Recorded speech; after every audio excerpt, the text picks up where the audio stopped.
final show NUFC Talk.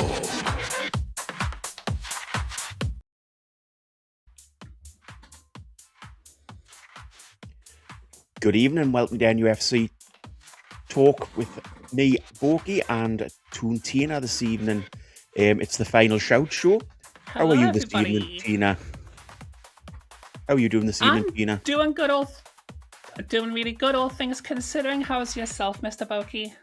I'm fine, thank you. Very, very good for a Sunday evening. Just before we get started, can I ask you all to whack the like button, subscribe if you're new around here, and if you can, please become a member for a small monthly fee. We'll love your chats and we'll try to read out as many as possible. However, the only way to guarantee your chat to be read is to make it a super chat. And please remember, we're on DAB radio across the Newcastle area. This evening, as well as the show, we're going to have a little challenge going on in the chat. We want to find a player that has played for Newcastle in the Premier League with the national, and then name them through nationality. So, for example, we'll start with A. So you have to find a country beginning with A and name a player that's come from that country that played for Newcastle. So we'll do that during the show. Tina, we came out of the weekend with defeat over Everton. We came out last week with defeat over Everton and a poor performance. How were your feelings at this point last week? What were you expecting from the week ahead? I was actually, I was quite devastated by the Everton game. And then we came in the start of the week. I didn't have very high expectations of the week, if I'm going to be completely honest. I thought we had a couple of tough games ahead of us. I don't know how you were feeling. I know you've always got a bit of an up and down between expectations and reactions. So, yeah, were you feeling a little bit fearful of like the games coming up this week by that point as well, or? Yeah, I was fearful for what the week ahead, what lay in store for us as a team. The way we played against Everton was really disappointing for me. Again, sometimes you get results that are strange, or you deserve more from the game.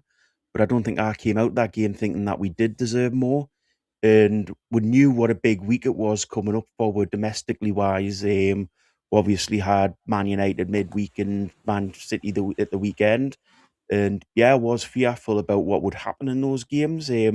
Rightfully so in some points, and maybe not so much in others. But we'll get to that Very sure as we'll we get go to through the both of show. those. Just so you know, Yep. if you do see me turning to one side, I've decided to be a little bit more professional this week because we are very interactive with the chat on this show. We love it on a Sunday. So everybody who is putting suggestions in, rather than me randomly scrolling back through the chat in about 5 minutes' time, I'm actually making a little note on my little notepad. So yeah, I've got you today, chat. Don't worry. Just to say as well with that little game, it is beginning with A, the first one, because if we start going through the alphabet straight away, we're going to have a struggle to keep up with it. So just players beginning with A to start with. Sorry, just countries beginning with A to start with. Yeah, A I player that's love the come from those enthusiasm, and I countries. love that it's Fabian Schär that's been named, but Switzerland will come a little bit later on in the alphabet. Yeah.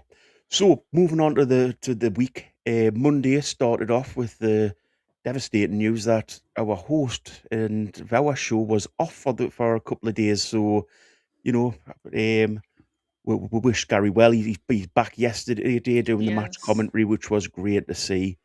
it Um, was.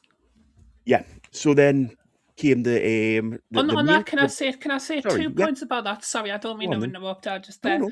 So 2 points about that. One is that when Gary was doing the commentary yesterday, I was out of the fence. By the time I think it was like just before the end of the first half.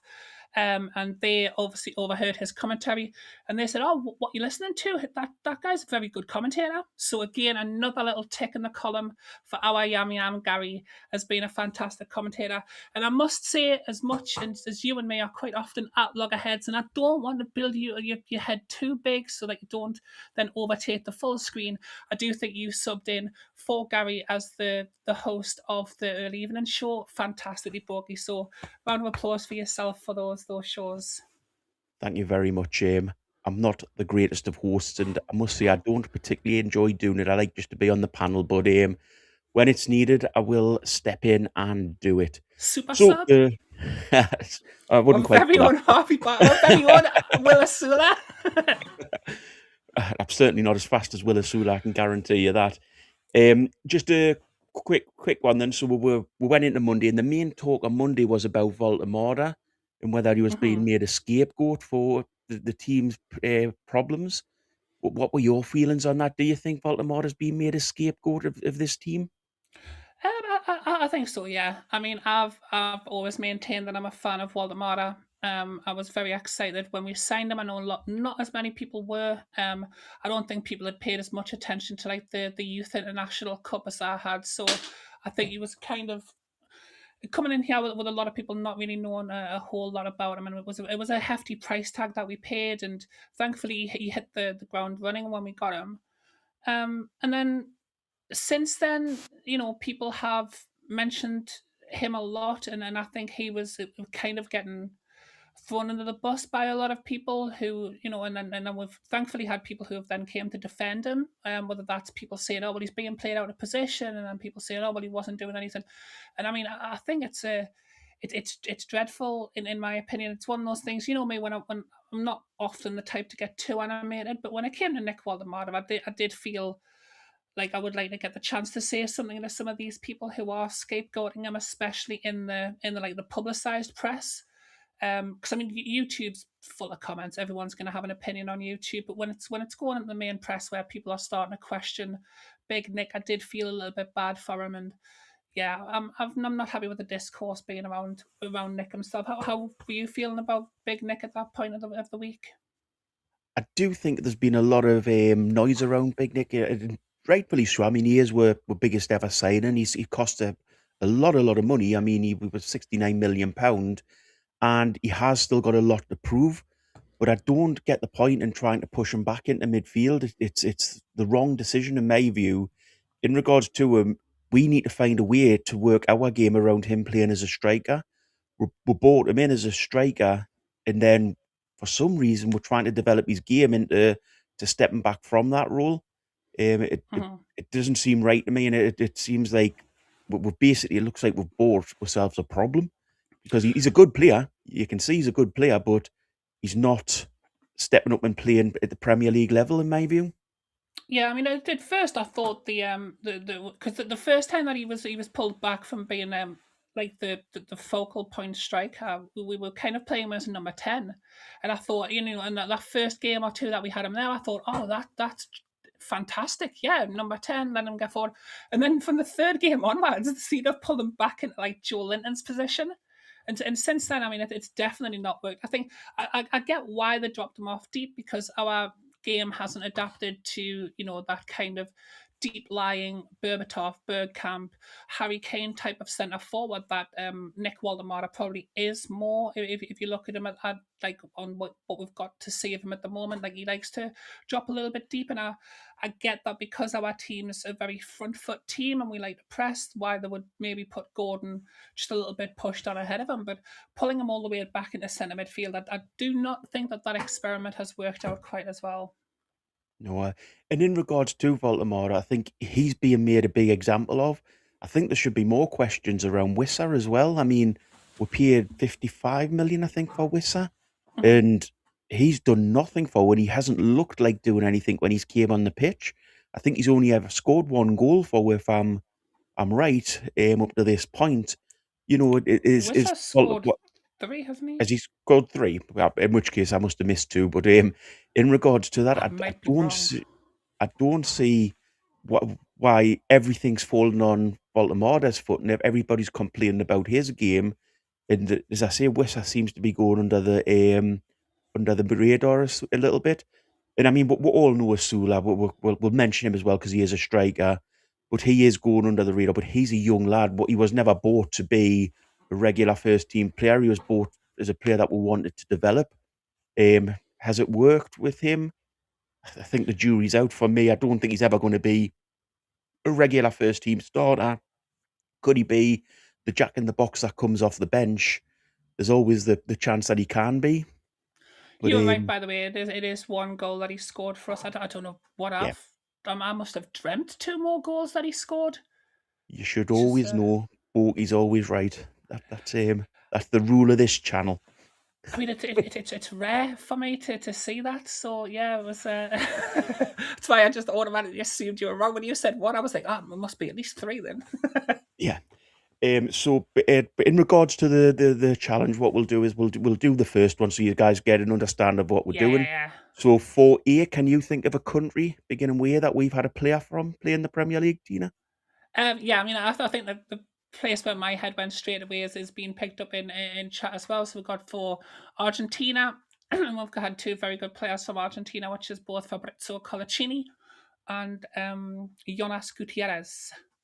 Yeah, completely right. There's also wait, no, there's not. That's not. That doesn't begin with an A. So I don't know if you can think of any more on top of that. No. I've wrote a list and I had Colaccini, so we'll go with that one for A. So moving on to B.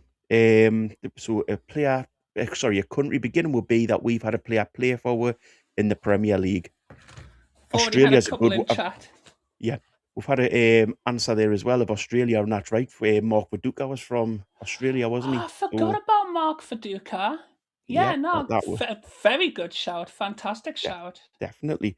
So then we moved on to Tuesday in the Man United game. Before that, we had the Jack Cunningham show on the channel. Really good show. If you haven't watched that yet, then it's well worth a watch. You do have to be a member, I believe, to watch that one, but it's well worth the membership. Good to hear somebody who does a lot of national radio and their perspective on the game. So the Man United result, Tina, go on. I'll let you go with this one. What were your thoughts on that game, and how happy were you with the result? Also, Craig Moore getting a shout out for being a Australian as well, by the way. How was I feeling about the Manchester United game? Well, I Yeah, mean, the result, obviously. yeah, I mean, I was I came onto the show on the Thursday, and I was heavily involved in the chat on the night of the game itself. I was absolutely buzzing with that result. I think everybody was.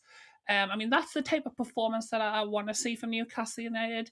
We were, we were fantastic from start to finish. At no point did we look like we'd gone a player down. We were playing the type of football that I love to see us play.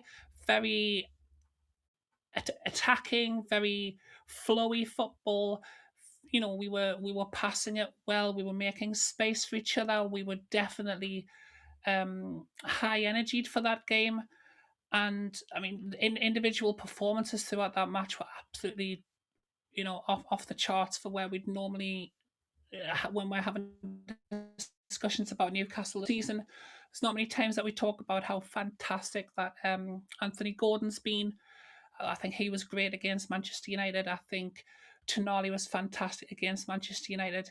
Trippier also had an amazing game, as well as all of the defence, to be fair. But we couldn't do the a quick super chat there from Wazza. If you want to, Yeah. Let the bedwetters and happy clappers gloves off. I think he wants to have a discussion tonight, about that. So we'll do that later in the that's show. absolutely fair. But before we get Thank on, you very much for the allow super me. chat. There Yeah, was thank you for the super chat. It's great to have you in the chat as always. In regards to that Manchester United match, though, I cannot not mention. Sorry for the double negative, but it would be absolutely criminal if I talked about the Manchester United match and did not mention Will Asula and that absolutely world class goal where he takes the ball off the alleged man of the match for that game, which was Bruno Fernandes, takes the ball off him, plays it out to the right for Trippier, sprints 450 miles per hour down the right wing, somehow keeping a ball in that he had no right to keep in, nearly falls over, gathers himself again, composes himself, comes in from the second, it comes in from the wing, takes on two Manchester players with a couple of step overs, and Thierry Onsoulas it into the far corner. For one of the best goals I've seen this season by far. So yeah, definitely needs to be mentioned how good that goal was from Will Asula. How were you Mhm. feeling after the Manchester match? Were you surprisingly jovial? I was just generally surprised, to be honest. The one thing I couldn't understand after that game is I've watched it back a couple of times and I still don't see why it happened. But we played a lot better with 10 men. And I know Mhm. people will come out and say, "Oh, that sometimes happens when you go down to 10 men, It does. everybody steps up a little bit." But general play was better. You know, the second half especially, well, obviously the second half was when we were playing with 10 men, but the second half were actually, looked like we were the ones with 11 men and Man United were the ones with 10 men. Yeah, Um, 100%. so I don't know why that was the case. And as I say, I've watched the game back though. I suppose if I'm being fair, I call Eddie out on his tactics sometimes. Maybe he just got it completely right in that second half. Oh, you got it Um, spot on the whole game. yeah, I mean, yeah, I was excited from the second I saw the lineup. I was kind of excited. I did the build up show of that with Tim and Peter, and when uh-huh. I saw the lineup, I was like, oh, this is fantastic. And yeah, I think you're right. Eddie got a lot of things wrong. What were your other thoughts on that game, Boaky? But again, as I say, I was just surprised with how well we played with 10 men. Apart from that, it was a good game in regards to if you look at the Premier League form going in, I think we were just about bottom of the Premier League form league, and they were at the top of the Premier League form league. So, you know, They've been on an amazing run since yeah, Carrick took over. I knew somebody had to pop that bubble eventually, and I'm always happy when it's us that does that. 100%. It'd be interesting to see what happens with Man United now, whether they've hit that was a little new manager bounce, and then now go on a little bit of a downward run, or whether Carrick can turn it around and get them back up, and stay where they are around third place, aren't they? Fourth place. So Mhm. they're looking to get Champions League football this season, which I don't think it'll help us, but that's what it's looking like. So on the red card, obviously we've mentioned this before, but I think if we're doing a week's review, we'll have to look at it a little bit again in this show. Mhm. Have you had any different thoughts on that? To me, every time I look at it, it just looks more and more like the keeper has actually touched him. It wasn't a Mhm. penalty, but Ramsey never claimed for a penalty, he just went over, and the referee sent him off for simulation. I can't see if you're touched, how it can be simulation unless you're sort of running about or diving about the pitch trying to get a penalty. No, exactly. I mean, I think the referee couldn't have got that decision much more wrongly if he tried. To be honest with you, I mean, there was clear contact from the. I mean, maybe not clear until you watch the replays, but there was contact on on Ramsey's foot. He's then lost his foot, and he hasn't appealed for the penalty. Although we have seen things at any time that a goalkeeper touches a player's body and doesn't touch the ball. We've seen penalties given for that. So I'm sure the fans could have shouted for that penalty, but Ramsey didn't himself. And then all of a sudden he's getting accused of simulation and getting sent off. And I think if you watch his mouth after that, he mentions it to the referee and he mentions it to Bruno Fernandes that look, I fell over, I lost my footing.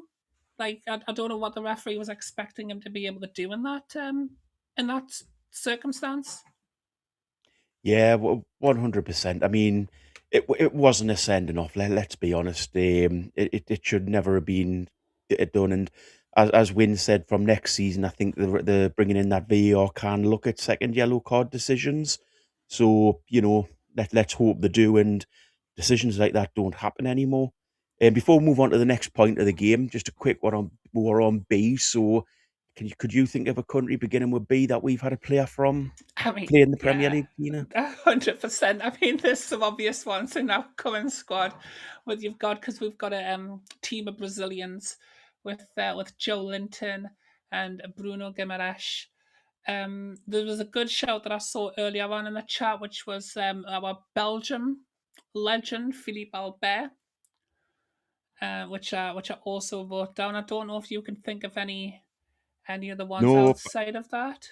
I had the Brazilians and I'd thought of Albert as well. So yeah, Fair. same Just sort to of just area. answer, was I in the chat who asked if that was if it's a squidgy squirrel cup that I have for those listening at home? I am currently drinking a cup of tea, but it is coming from a mug that has a rabbit on the front. So if that just to I can't let Wazza down. He's a good viewer. I need to answer that question for Yeah, him. it's a bit of a worry because my cup has a fox on it, Oh so can't really no! see it. So That's so on brand. I promise you all that is not that's not been set I up. That wasn't set up, no, but my cup has a fox on it. So we're going for C now. Country C. beginning with C that we've had a player from. And while you guys do that, we'll move on to the penalty against Man United. What did you think of the penalty that was given? Was it a penalty, and was it a good penalty took by Gordon? I'll answer the first part of that first because I didn't think it was a great penalty. Unless, I mean, in my heart of hearts, I've convinced myself that he sent the goalkeeper to, made the goalkeeper dive and then put it down the middle. I think if you're going to put it down the middle, you've got to kind of, blast it. I've never understood, because the way that I used to date a goalkeeper, and he always tried to tell me about the fact that when you dive one direction, you kick your feet in the other direction.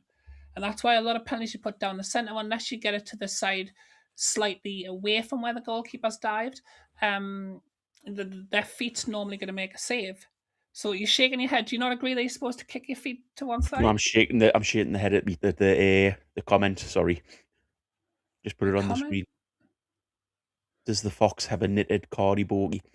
I mean, he's got to, shall he? In regards to whether it was a penalty, Stonewall penalty, Gordon again, absolute hustling in the centre, taking the ball off Manchester United, taking on two players with a burst of speed, and then I mean he's it's knee to knee contact. He's gone off in the box. It was definitely a penalty. And I think the way that he won the penalty was better than the actual penalty that he took. I don't know that a lot of things get said about Anthony Gordon not doing enough in open play because a lot of his goals come from penalties. But to get that penalty, Anthony Gordon had to do a lot of work. And I think what he did at the lead up to that penalty needs a little mention as well. Did you agree that it was definitely a penalty? You can't say that and not give it a mention. And what did you think about his build up to that goal? The build up to the goal. Penalty, sorry. Oh yeah. No, I mean, like I say, I mean, I think it was phenomenal. I mean, he took the ball off them, had a beautiful little burst of pace. I mean, that kind of showed why he's a left winger. He completely controlled the ball. Manchester United couldn't get near him, and then when they do get near him, he's went over in the box after after getting kneed in the leg. But yeah, the way that he took the ball, he won the ball back in the center circle, and he had one thing in his mind at that point, and that was bringing an attack out of it. So yeah, I think the build up play for that was the best part of that goal. Yeah, 100%. It was good play from Gordon. He won with a penalty, and then I always say with a penalty, if it goes in, it's a good penalty. You could hit a worldly penalty in it, and the keeper saves it. So as long as he's scoring, and I don't mind seeing people do that. It shows a little bit of confidence that he is willing to take that sort of shot on. Yeah, I mean, I know you asked me if I thought that it was good to see confidence, and I said, I mean, I like to see confidence in a penalty taker. Yeah. I think it's just because it was so close to the goalkeeper's feet. I'm like, oh, you nearly got that one very badly wrong. I love this super chat from Elanga. He's from the Bermuda Triangle. I'm guessing because he's disappeared. And Wissa from Congo. Voltera G. I'm guessing he means Germany. Thanks very much for the super chat, Wazza. And Thank you for the you're super quite chat, was that? you're quite right with the ones that we're looking for, which was Congo and Wissa being from Congo. So we'll go through the back swim as well. Go through the rest of them now as Yeah, we've the got super some chat. So some great ones here. To be fair, we had, where were they there? So we've got Tino Aspria from Colombia. We've yeah, got Pavel, who I believe is check. from Czech. Yeah, and Yeah. then we've got Jeremy. Now I don't know if you know where Jeremy's from because I don't.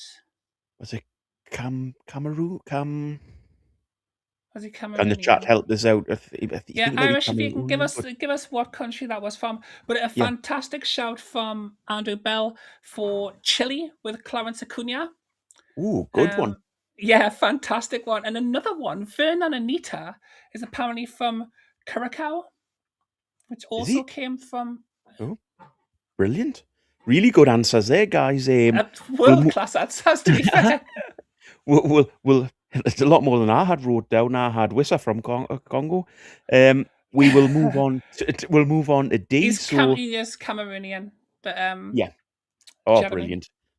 brilliant. We'll move on to D then. D. Played from Newcastle and the country that comes from the country beginning with D.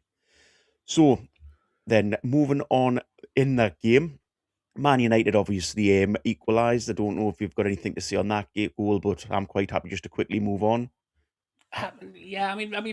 people were talking about our defending on that. I mean, I don't think it was a free kick. That's what I will say. I do not think it should have been a free kick to begin with. I think he's simulated that. He's went over of his own volition. But yeah, they put the ball in there near post. Fantastic header. Ramsdale nearly got to it, but unfortunately, momentum was taking him to his left at the time. But yeah, let's swiftly move on from that one. Yeah. The only thing I would say of that is, do have question marks about why we haven't been so good at defending set pieces last season as we were this season as we were last season. That was one of our trademarks, where that we were quite good at it, setting up for set players and things like that. Again, might just be a little bit because they're not getting the training in on the training pitch to set up, and we've got to say teams are getting better at getting things from set pieces. We have certainly, and I think other teams are doing that as well. It is a Yeah, huge part of the game.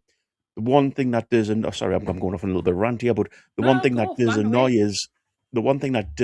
us, is the fact that we don't push a couple of players forward. And I think me and Win have both said this on numerous occasions.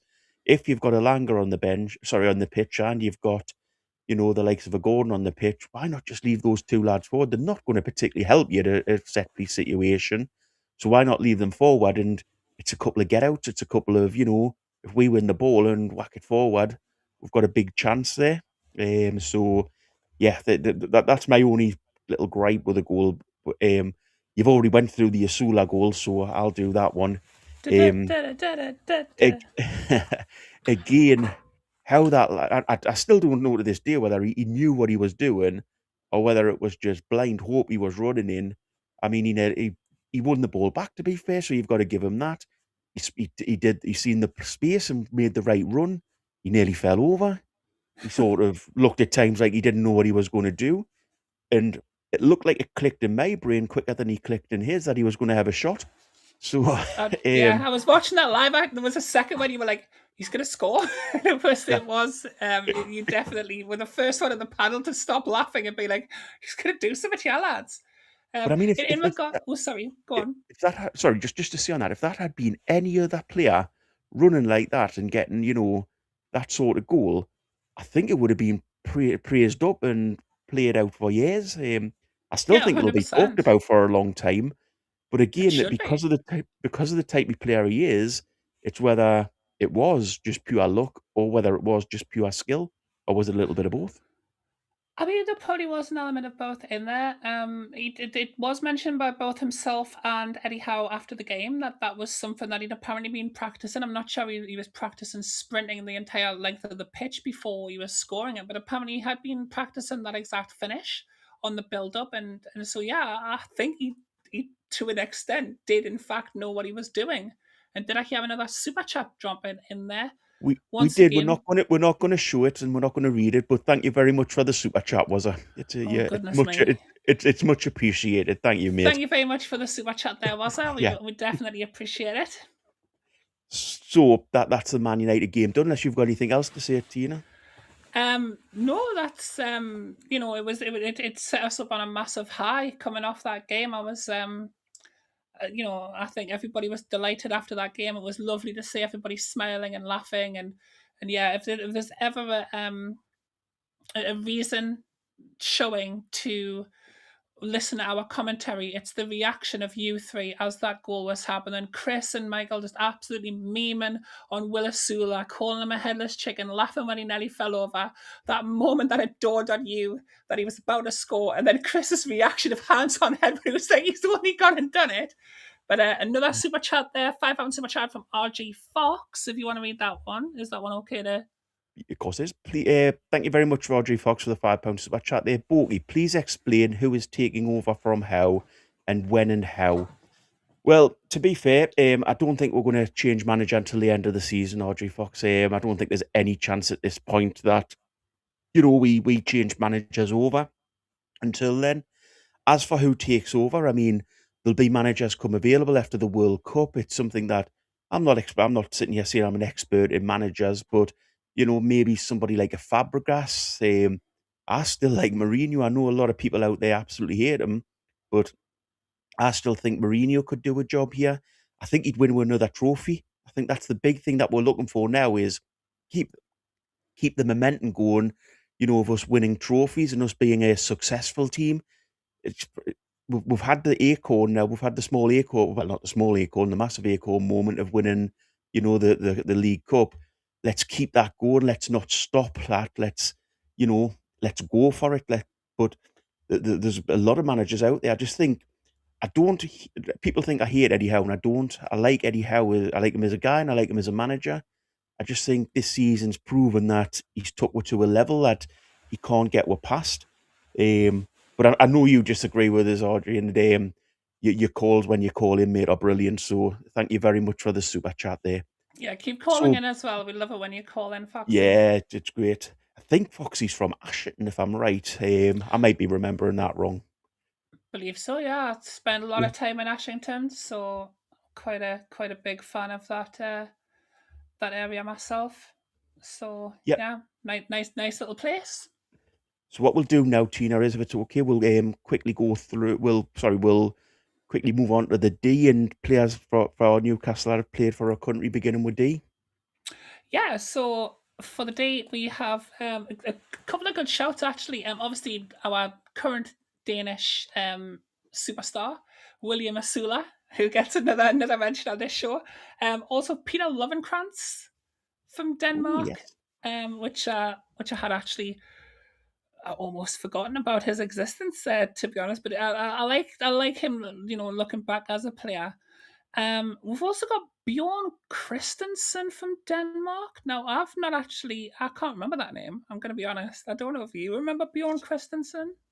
sounds like a tennis player to me, but I'm sure the chat are right. They know a lot more about football than I do. So if anybody wants to fact check that one forward, feel free. Yeah, please come out with that. I mean, what did you have for it? I'll be honest. All I had was Willis Sula. I couldn't even Yeah, think of another country beginning with D. I'm not even So gonna lie. I'm not even gonna lie. Is I quickly did this before the show, so I had a Sula as well. I've literally got one per country. So we'll move on to E. Just to see with E, A. we're all going with countries that have national teams. So, for example, So Scotland not would England count. then. No, Scotland would count. Okay. So E, basically England counts. You've given away now, Dina. So I was trying to make it a bit more Oh difficult. man, why? um. So This is why you don't so let me have a yeah, microphone. yeah, name a player that's played for us that's come from England, basically, and you've won this one. And Oh, we've before we also got do, Jon Dahl Thomason from Denmark. We need to mention Jon oh yes, Dahl. yes, yes, definitely. So before we move on, I'll quickly I have Well started done, a couple of Connor, with that shout. well done to Connor, mate. I have started a couple of chats, so we will get into some of those if that's okay, Tina. Do you Absolutely, I want love the if I chats. click on them? Do you want to read them out? Yeah, I'll certainly try. There's the first one.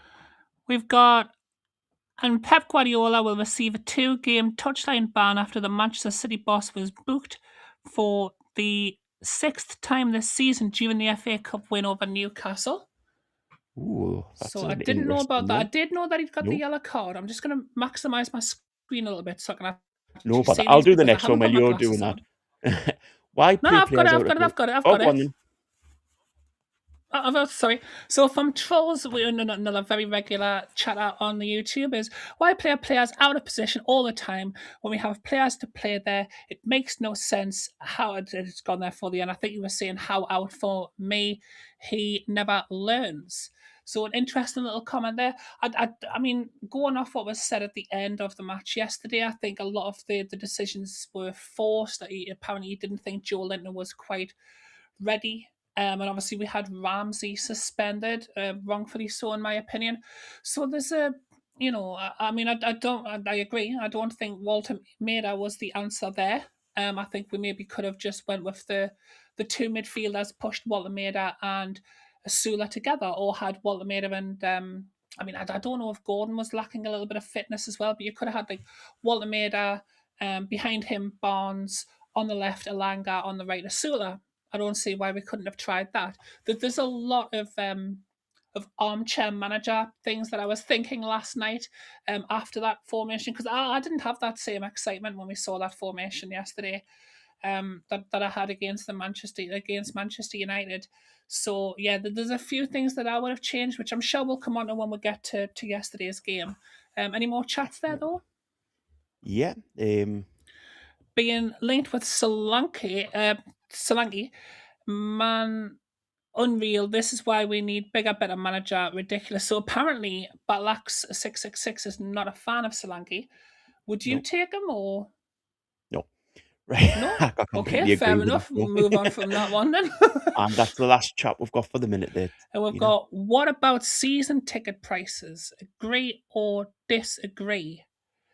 And that's from Brian Penny. And then there's a little emoji at the end of it as well. But Brian Penny, season ticket prices, was has there been something that actually came out of that?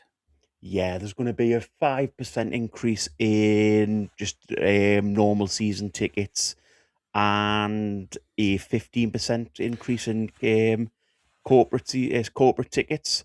I heard that one, to So be fair. Now that you yeah, mention it, yeah. because I mean, So I I mean, only go for the corporate one, of course. we picked up on it the other night a little bit, and in regards to it, unfortunately, I see this is the way things are going. There is going to be prices are going to go up season on season, and there will be fans priced out, unfortunately, and it's a commercial business, so you can't blame them, but it doesn't feel right for the fans that have supported and been with this club year after year after year. But if we want to grow, that's how it has to be, I'm afraid. And I mean, I've got um, slightly different views on that, to be fair, and I mhm, totally get where you're coming from. Like, it's the direction that every team that's been taken over by you know by a conglomerate or a person who's bringing in a lot of money. It was with Chelsea, it was with with Manchester City, and I think Manchester City is probably the best example that I would look at for this, because they have moved things very upmarket and up their prices, and now every team in the Premier League and every channel on YouTube memes them as being empty had. Like, I don't want that to become Newcastle United, but Newcastle's always been like a very working class area. And there's money up here. Don't get me wrong. There's a lot of very wealthy people. I mean, me and Boaky both drive quite flashy cars ourselves. There's a lot of a lot of money in the area, but it's a city where you've kind of always got that mix. You've always got that diversity. You've got the big high rise office blocks, and you've got the people who come from the more pit side, the more laborious jobs, which, to be fair, still get paid a lot of money. But then you've got the people who maybe make the money from the fishing, and that's very seasonal. So they're not going to have money all of the year round. There's a lot of jobs up here which are very seasonal, and I think that there are also a lot of families up here that are a little bit what you would say below the breadline, and these people, Newcastle United, for them, that's how they deal with the stress, whether it's the high end executive jobs, or having to deal with maybe working part time at a local supermarket or a local convenience store, or any of these jobs. And what we do up here in the northeast is we get to the weekend, and a lot of these people just look forward to that game, and they'll go out and they'll have a couple of beers, and they'll watch Newcastle, or they'll go to the game and watch Newcastle, and that's their thing. They've got their season ticket. They'll take their kids, and they'll bring their kids up as a football fan. And I don't think pricing them out is the only way that we can grow as a football club. We've got two plans for developing a bigger stadium, whether that would be to extend St James's Park itself, or to make a bigger stadium on Leazes Park. We've also got a new training ground, which we've seen some mock-up ideas for, which we can get sponsors for. And we've got a whole full training kit that you could put a sponsor's name on. There are millions of other ways for us to build the brand of Newcastle United without pricing out any section of the fans. In my opinion, I'll get down off my high horse now because I know I went on a little bit of a tangent there, which is a little bit rare for me. But yeah, that's my 2 cents on it.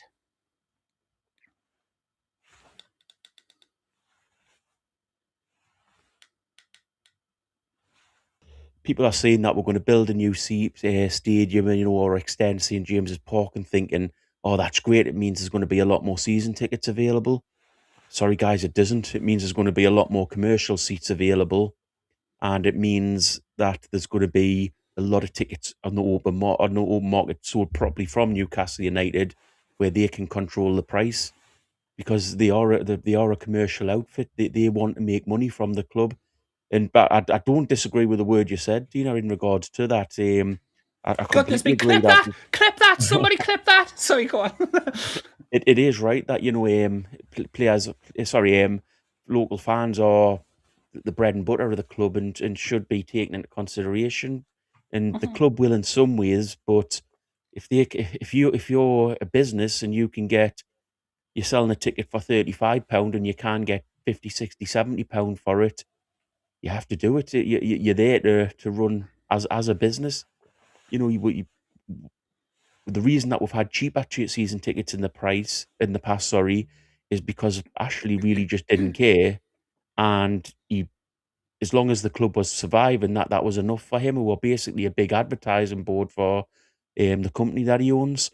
So, let's be honest, they're doing the right thing, but it's the wrong thing for the fans. But That's the way to look there at it. is a Just there is a a just a quick point on that from Ryan Staple there, saying that the season tickets are also decreasing for the discount from 50% to 25% for disabled fans. That does seem goodness unfair. I haven't me. heard that one. But that really, really does seem unfair. And maybe that is a step too far. Um, all fans should be inclusive in the ground, and there shouldn't be obstacles put in the way of fans getting to the club who, do have certain disabilities and things that they do need Any little illness, bits of help to absolutely. do it with. Yeah. I mean, and if I can just fire one shot, because as we know, Hopkinson and PIF are big fans of the show. They'll be sitting in their bars now, tuned in on DAB radio. So hi lads, I hope you are good. But let me give them a little bit of a warning for where this greed can go, because and I know a lot of people don't follow that. Do you want to do that quick super chat before I go off on one? Do you want to just carry on? I'll read it and you go off on one, and then I'll put No it up on the problem. screen. Thank you for the super chat, though, Wazza. So there's a conglomerate in America that buys up a lot of sports. I think they did a deal with the UFC, and I know they bought WWE as well, and I think the company's called TKO, and they've taken over these companies, and their big thing is raising ticket prices, and they've raised their ticket prices massively. They've started running a lot of shows, whether that's like with boxing or martial arts or wrestling in like the like Saudi Arabian countries where you've got a lot of money there, and then they've came back over to America and they've put their prices up. And the biggest show for wrestling every year is a show that they do in April called WrestleMania, and that usually it sells out in seconds. You can do what you want with the ticket prices. This year, they have been struggling to sell the tickets to where they actually brought the ticket price down desperately, and then didn't bother with that because they still didn't come down. They'd already put the fans in such a fettle that the tickets still didn't sell. So they haven't sold out their biggest show of the year, and it's happening next month, and that hasn't happened since WrestleMania first started, and that was in 1984. So you imagine that's like what 40 some odd years that one show has always sold out, and then it hasn't now because of the price rises and because of a company coming in and trying to turn it into a more profitable business. So that there are warning signs there if they want to look beyond the periphery of just Newcastle, just Manchester, just London. Look outside of that and see where this eventually leads to, and maybe rein it in a little bit before it does get completely out of hand, which, from the sounds of it, this season seems to be where things are edging towards going out of hand. Just quickly do was a super chat there. Sri Lanka to replace Voltera. There's a joke in there somewhere. I'm sure there is, was. I'm sure you'll put it in the chat and I'll not be able to read it out. But thank you very, very much for the super chat, mate. You're a superstar. Shall we do And E? yep, we'll do E. So you looked any up in the chat? I mean, I think you give a little bit of a clue where I messed this one up. I Christina this one as much as a Christina thing has ever been Christina, and I gave the answer here before we started. But we did have, for England, we've had Lewis Smiley, we've had Shearer mentioned. I don't actually see a lot of others mentioned besides English players, but yeah, I mean, you could go through half of the team naming players from England. I don't know if you can think of anybody that's not from England with the country starting with E. I am struggling myself. No, I can't. I had Shearer. As I say, I mean, at least you went for a difficult one to think of, Boaky. So moving on to F. I couldn't think of what comes next in the alphabet. Tina said before the show I might struggle with the countries. I mean, if we're starting to struggle with the alphabet, we're in serious trouble with this one. So any player that played in the Premier League from a country beginning with F for Newcastle. Please. And while we'll do that, we'll move on to what the talking points were on Wednesday of last week. Firstly, we had the first Inside the Presser with Daniel and Andrew. Great show again. Great show, yeah. Yeah, but it was really interesting, to be honest. It was nice to hear why they don't asking certain questions and why they do certain things. It's so absolutely brilliant. And because we had a bit of a discussion about that on this show already. Like actually, I think it was literally like a couple of days before that, where you've asked quite a lot of times, why don't they ask this question? Why don't they ask that question? Why aren't they doing this? And I was putting like my 2 cents in, trying to kind of defend it, but to hear from them the actual reasons behind it. And obviously, if you are a member of the channel, you can still go back and watch that show until your heart is content. It might not even be members only yet as well, so you might be able to view that one, but definitely worth going and listening to. A very, very, I think, important insight to have into the journalist and interview side of Newcastle United. Yeah, 100%, 100%. It is interesting when you do listen to them guys, because a little bit of it is about them showing the manager respect, which I kind of understand. But however, in the past, have they done that? What was Bruce showing respect by the likes of Craig Hope?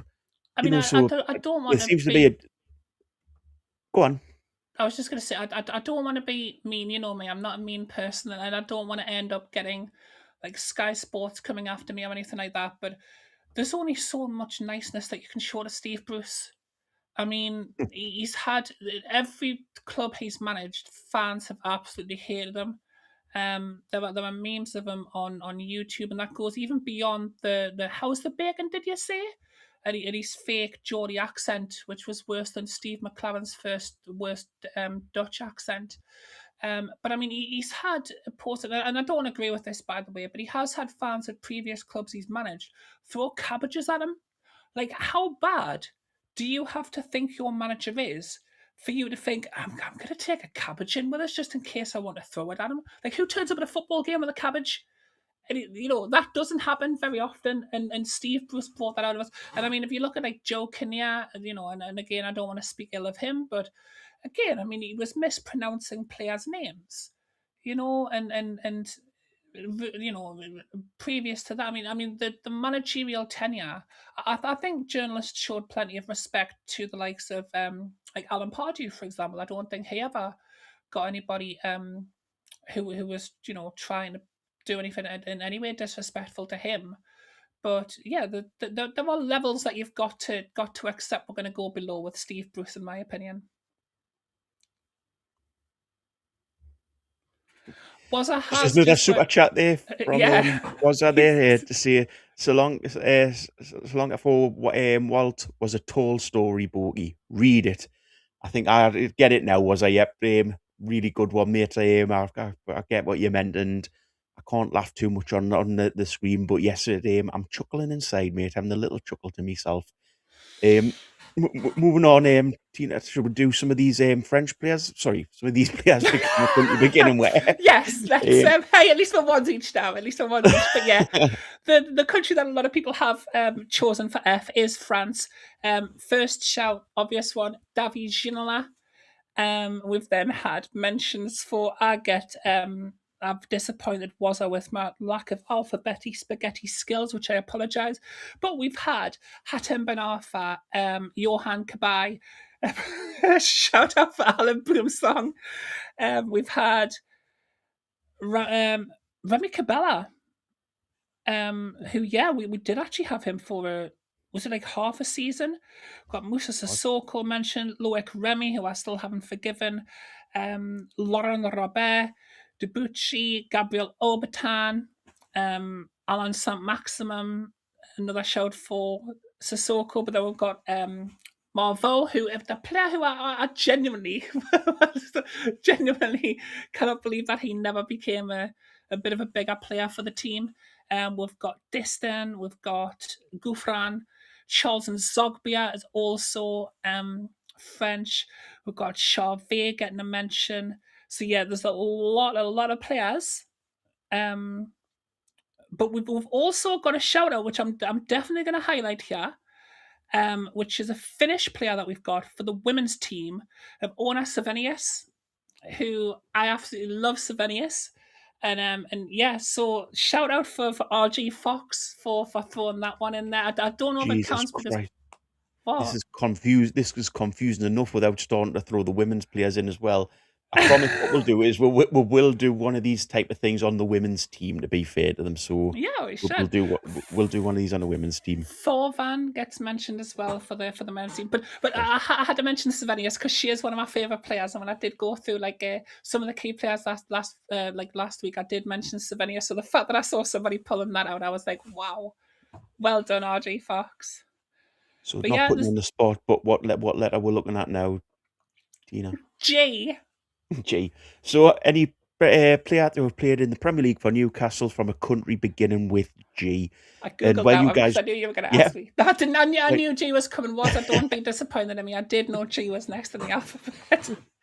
So moving on to the last thing on Wednesday that we discussed was we had a bit of discussion about the goalkeepers, whether Ramsdale should be with keeper now till the end of the season or Pope.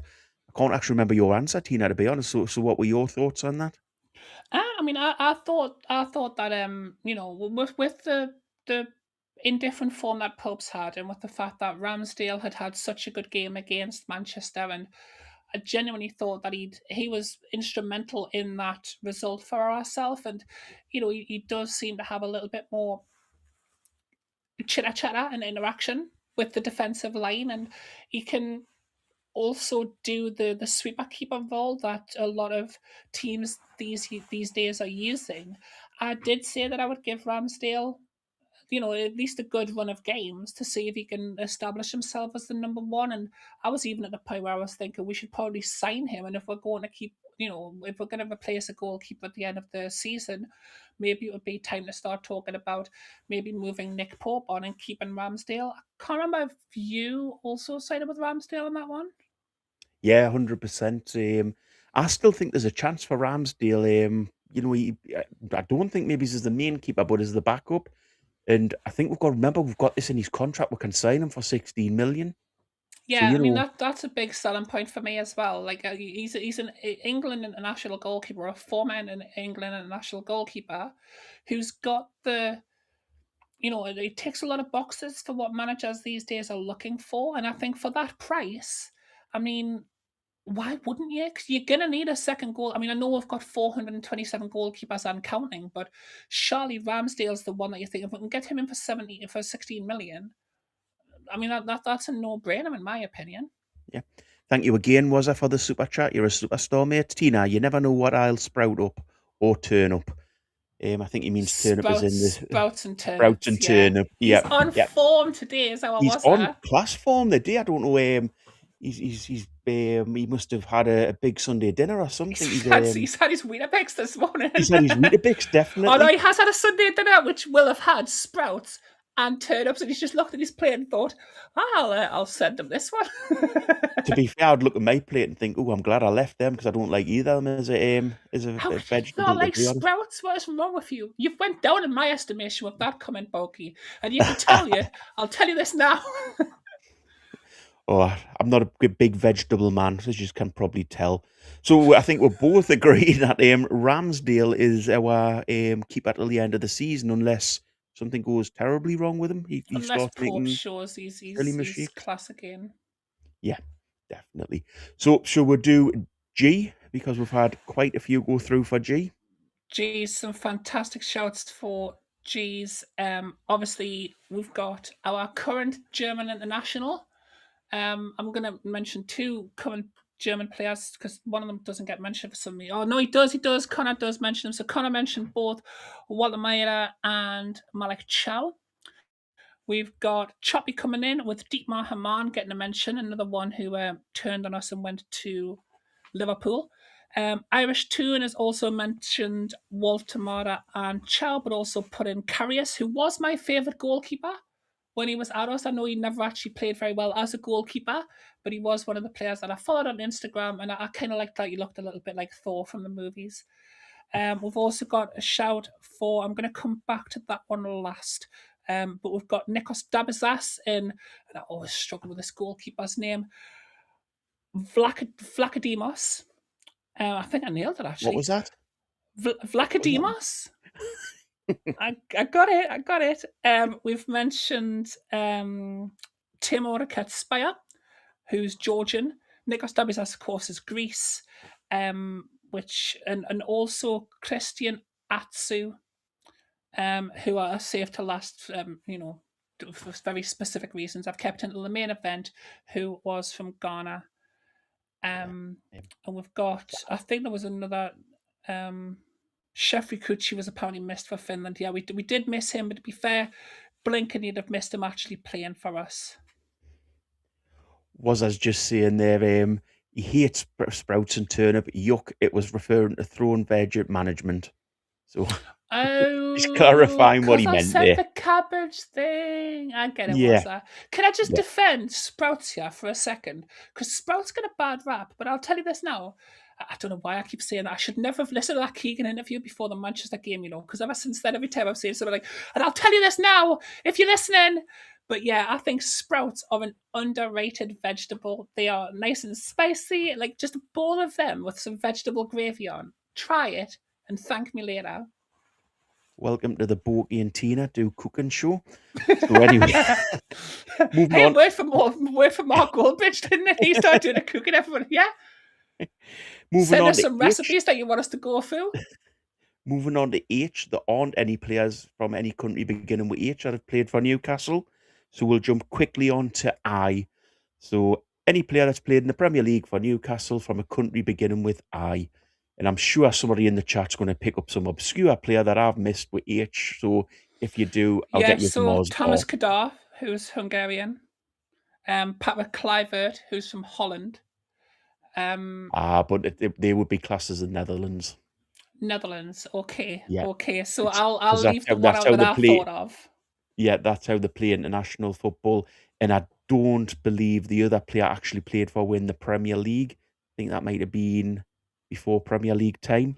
I could be wrong. If anybody wants to just fact check us. What about hold on, I've got one for H. I've got one. He was a right back. Hottega? Was he not? Oh no, his name just begins with H. Was he Hungarian as well though? No, he wasn't. Let's move swiftly on for that. We'll move on to Thursday when we had the Geordie Bias show, which is on. Sorry, Geordie Bias Premier League show with Michael and the lads, which is on from. Cuff both I and I. Just to put that in. Sorry, Boaky. No, just to say that another great show that you guys can watch, members only again. So it's well worth being a member for these shows. And it's then only $4.99 as well, cheaper than a Netflix subscription. I know. So then we went on to have an argument again about getting too high. I think that was me causing that one a little bit. Even though I was quite good as host, as not getting too bad against too going up too much as a bedwetter. But But do you think we are getting too high when we win a game and too low when we lose a game, Tina? You think that's I a love trait that. that's hitting at fans? I get it. I get where you're coming from of where you need to kind of stay stoic and keep a middle ground. But if you want to stay stoic, you don't support a football team, do you? Like the whole reason that kiss the badge exists, I can't reach that badge, but the whole reason that the words kiss the badge exist is because of the emotion and passion that's in football. And to me, like I get where you're saying people shouldn't get too carried away when we win something. And people shouldn't get too down. I mean, I think there are levels. Like, for example, just because we won a trophy last season, don't expect us to win a trophy every season. But at the same time, like when we win a game, absolutely get absolutely in people's faces about how happy you are. Love every second of it. Enjoy that buzzing feeling that you get. Enjoy the smile, the banter, and when we lose, like I always try to not go too low with it. Like I always feel people overreact to losses, but at the same time, I get people's emotions. So it's gonna happen. You've got to if you're gonna want the highs, you've got to take the lows, and I get it. I understand. Football fans are passionate, and a lot of people, their whole like the biggest thing in their life, like they'll do their bedrooms out when they're a kid in the colours of their football team. They'll always make sure that they buy the latest shirts and the latest merchandise from their football team. Like the thing that they love most is their football team. So you're going to have that roller coaster of a ride as a football fan, especially as a fan of Newcastle United, because we will give you some of the highest highs and we will give you some of the lowest lows. You 100%. do think we should stay a kind of middle ground, though, don't you? No, I think we should always be negative. You know me. Oh man, No, no, no. I think we are. I think the problem this season has been a little bit of a roller coaster of a season. I think the past couple of weeks have shown that. I mean, we had Karabag where we were up, and then we went into the Everton game, we were down. Then we went to the Man United game, we were up again. We went into the Man City game, we were down again. So I get where it comes from his fan base. And I think over the season as a whole, for me, it is down. I'm sure for yourself it's up, but maybe we do go into it a little bit too much after each game in regards to that the thing. But again, that's part of the passion of being a football fan. And let's face it, exactly. what we do on this show, let's face it, is what happens in clubs and pubs around the area where people sit around the table and chat about football and have a discussion. And there's always different sides of an argument. So yeah, I think it's all part of the game, and I think it's what makes football exciting for me. The Yeah, other talking points in that show were, should Asula start against City? Well, in hindsight, no, but at that point, I think we were all very much on the point that he should. a hundred Well, percent. That definitely yeah, was. 100%. So I don't think there's much else to say there. Again, we brought up the training ground again. We got some photos through. Do you think we are any closer with the training ground, Tina, or do you think it is still a little bit of a white elephant at the minute that the pull out when we've lost games? Well, no, because what made me think that this one was a little bit more legit is to pull this one out when we'd won a game. So the idea that we use this to kind of pacify the fans after a loss went out of the window with that one. I think every day we get a little bit closer to that. I don't think they'd bother talking about it if they weren't thinking about it and planning it at some level. I think the truth that we have actually now purchased the ground that we're going to be building or developing on is a big step. I mean, I think that's what stops us from developing things such as the stadium. There's a lot of pushback about what we can, own and what we can't own, and what we can build on and what we can't build on. But we've got now we've got the rights to build with that. So I do think it is moving in the right direction. We do, while I was talking there, have a super chat from Ryan Stable, who, thank you very much for the super chat there, Ryan. And they say, Toon fan from Seattle, hello there from Seattle, talking about tickets, Hopkinson, MSG, priority sponsors, but also corporate and VIP programs, not working people. So corporate and VIP are big in the US. So that's obviously referencing the fact that Hopkinson is a he's American, and obviously, when by MSG, when we're referring to Madison Square Garden there, which is one of the most famous arenas in America. Again, going back to both boxing and especially WWE, they class Madison Square Garden as kind of their spiritual home, I think. So yeah, I mean, obviously, you know, I don't know how much influence he has had on us going in that direction, but it's a fair shout from our friend from Seattle that you know, Hopkinson is probably going to prioritize the VIP and corporations over the, you know, the working class rank and file people. But thank you very much for the super chat, Ryan, and for your input on that. Very interesting comment. Yeah, 100%, mate. Thank you very much. And you're from one of the place where my favourite ever sitcom was filmed. I absolutely adored the Fraser, and Fraser. yeah, he was from Seattle. Um, Oh, he was from Boston, Tos, Tossa. Well, but he's the from show was Boston. in. Yes, Yeah, he the moved from show. Boston into to Seattle, but it was that show put Seattle on the, Yeah, like, on everyone's lips, I think. But yeah, big fan of Seattle. Obviously, the Seahawks having a yeah, fantastic season as well. Just a little shout out for you there as well. yeah. Cheers for showing us up there, Tina. There's a little So pun in. sorry. No, no, no, no. There's a little put. There's a little pun in that one. Sure. Cheers for showing us up. Oh, how did I miss that? No. That fair Right. point there. Anyway, moving on. The other talk on Thursday was the possibility of Tino to Man City yet again. A player being, him being linked with Man City. This one just isn't going away, is it? It looks like No. there's legs in this. Yeah. I mean, I don't think it's ever going to go away. I think Pep Guardiola, you know, he's clearly got a few flirtations with a few of our players every time we play against him, and I don't know if he just does that to wind fans up or not. But yeah, clearly Manchester City are keen on Tino Livramento, and apparently Tino Livramento's representatives are quite keen on Manchester City. I mean, I don't think this one's going to go away until we get to the, you know, the transfer window in summer shutting, and we're either going to still have Livermore playing for us, or he's going to go in and play for Manchester City. I don't know what you think the most likely outcome of that is. I think there's a good chance Tino leaves this summer. His dad's his agent, and he seems to quite fancy a move. So, and to be fair, if we get big money for him, he has been injured quite a lot.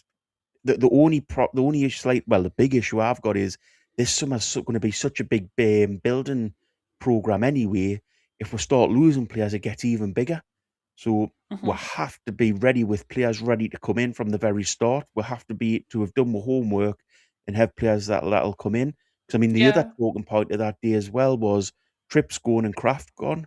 So if you think of that, that's yeah, all yeah, three yeah. right. That's all three players that play it right back for were out the team, Exactly. out the squad.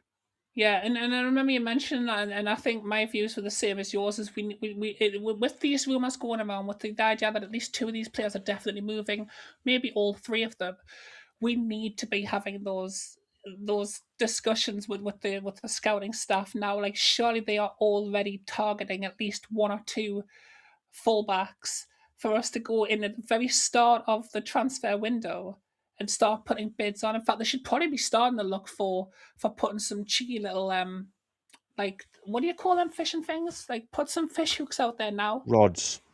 Rods, that's the one. Put some rods out there now, and see what's going on. We do have a couple of super chats as well there. I don't know if you want to read them or if you want me Oh, to I read missed them. them. Did you Just a miss them? I'll second. get them. So we've I, got I've another missed. one. No, no, I can get them. There you go. Okay, so we've got another one from Waza, which is a question. Thank you very much again for the super chat. Super chats are rolling in today. Thank you all so much for the support. It helps out a lot. We've got Waza with a question of, should we not have a subs ticket draw on here? I don't know if that's something that we've ever discussed, to be honest. It's a little bit above my station. It would be lush if we could do things like that, of course. Yeah.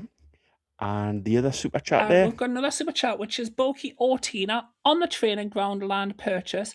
Is there enough surrounding land to build a stadium if the city keep pushing back in the Toon? So this is actually something that Win has touched on a few times in the late night show.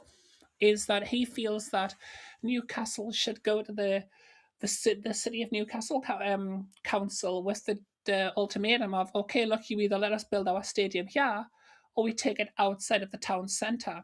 Not an outcome that I would like to see us go down. If I'm going to be completely honest, I think the fact that it's in the centre of Newcastle is it's part of the appeal of this club. It's part of the romance of this club. But I think, to my knowledge, we have actually bought quite a large area. I don't know if you know much about it, Boaky, but I think we've bought enough for what we've got as the training ground, and then like enough for like a few little football pitches around the. Like you could probably fit a few football pitches. What I'm saying, around like the outside of the main crux of the training ground. But I don't have any factual knowledge on that. I don't know if you do. I think it would take a hell of a lot of infrastructure in that area, like road wise, public transport wise, things like that, to get a Yeah, I stadium don't built think up it's there. ideal for a stadium, Um, is it? no, it's miles away from really anything. I mean, there's potential there. There's land available, but I just think the infrastructure would be such a massive thing you would have to try to build that it really would be difficult. Plus, I think a training ground's different to a stadium. You're not going to have 50,000 people turning up, or 60, 70,000 people turning up to a training ground, whereas you're all a football stadium. I mean, I think there'd you be might if people like yourself was there to sign autographs, Boaky, of course. But yeah, outside that's of it. that, But no, well, but I'm saying it in regards to that, the that area really isn't built for it. I think it's also quite an affluent area, so you'd have a lot of planning concerns and I think a lot of complaints from local people. So mm-hmm, I understand what you're asking, but I really, really don't think that one's a goer. mm-hmm. Um, Good question moving on, though. a really good question. Moving on to Friday, the press conference. Again, it was a little bit of a Shall non-event. we quickly So do eyes before we go on to that? Just because go we're on going to then. run out of time. So for the eyes, because we've got a lot of letters to go through still. Obviously we had shout outs to um our Italian stallion, Sandro Tonali. Another Italian who was mentioned was Davide Santon, who I quite liked. We've got Shea Given, of course, from Ireland, who got mentioned along with Stephen Clark and Jeff Hendrick and Rob Elliott.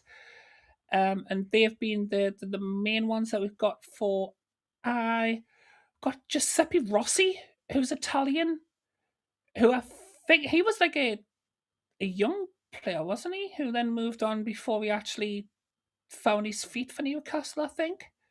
But that's the ones that I can see for I. I don't know if you've got anybody outside of that. Who did I have down for I had the late great Toyota from the Ivory Coast. Check to wow, shout Boaky. Well done, nice one.